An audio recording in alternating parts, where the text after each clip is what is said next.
राघवेंद्र परिहार, विक्की जैन उर्फ नितिन, अजित राय, ये पुराने मकान में नीलेश के पहुंचते हैं और वहां पर उन्हें कहते हैं कि आपकी जो ज़मीन दबाया गया है उसको हम आपको दिलाएंगे और आप हमारे साथ रिपोर्ट करने के लिए थाना चलिए। उनकी बातों में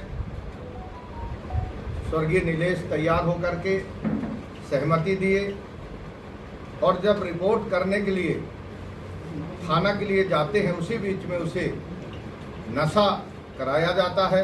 नशे के हालात में जाकर के वहाँ रिपोर्ट जिसके नाम पे कहा गया कि मनोज जैन नाम का व्यक्ति जो आपके ज़मीन दबाया है उसके विरुद्ध आपको रिपोर्ट करना है, पर वहाँ जाकर के रिपोर्ट में जो लिखाया गया वो उस समय नीलेश को ही पता नहीं था।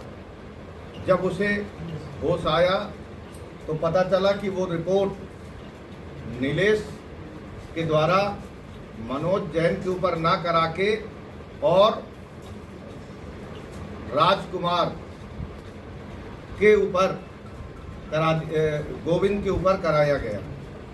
गोविंद जो वहाँ का एक व्यक्ति है उसके ऊपर कराया गया और जबकि नीलेश का ये कहना है कि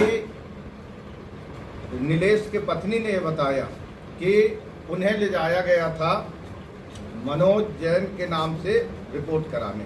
जब उसे पता चला तो उसने रिपोर्ट के विषय में पश्चाताप किया और शायद उन्होंने फिर रिपोर्ट वापस ले लिया।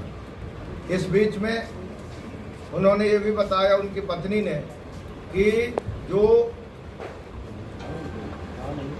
राघवेंद्र परिहार, विक्की जैन, अजित राय ये बीच में उन्हें 5,000 रुपये दे करके इंदौर भी भेज दिए थे काम कराने के लिए और जब लौट के आए तो उन्होंने अपना रिपोर्ट वापस लिया।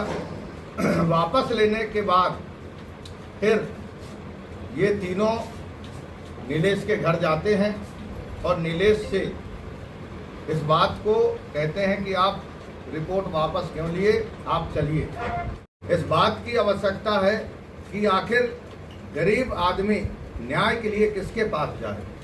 जब सत्ता के लोग ही अन्याय कराने के लिए पूरी तरह से मैदान में उतर जाएंगे तो गरीब आदमी को आखिर न्याय कैसे मिलेगा। ये बहुत बड़ा संकट रेवाबाई से मुलाकात करने के बाद हमको देखने को मिला है। आज मैं आपके माध्यम से कहना चाहूँगा कि भारतीय जनता पार्टी के शासनकाल में लगातार अन्याय अत्याचार बढ़ रहा है और खासकर हमारे आदिवासी समाज के लोग आज भी असुरक्षित महसूस कर रहे हैं। जगह जगह घटनाएं घट रही हैं। हमारे लोगों को तरह तरह से प्रताड़ित किया जा रहा है और सरकार सुरक्षा देने में पूरी तरह से यहाँ पर पूरी तरह से नाकाम है। आपको मैं एक चीज़ और बताना चाहता हूँ कि सरकार के लोगों के एक से एक नए नए कारनामे उजागर हो रहे हैं।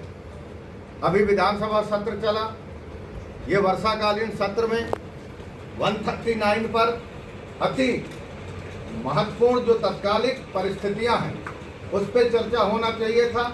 इस समय अधिक वृष्टि से बाढ़ तरह तरह आ रहा है। मैं कल ही चंदेरी में वहाँ था। पूरे जो चंदेरी हमारा बहुत बड़ा प्रसिद्ध स्थल है, सड़क में 2 से 2.5 फीट पानी बह रहा था। मुझे बहुत देर तक उसमें रुकना पड़ा। ऐसी हालात हैं। पर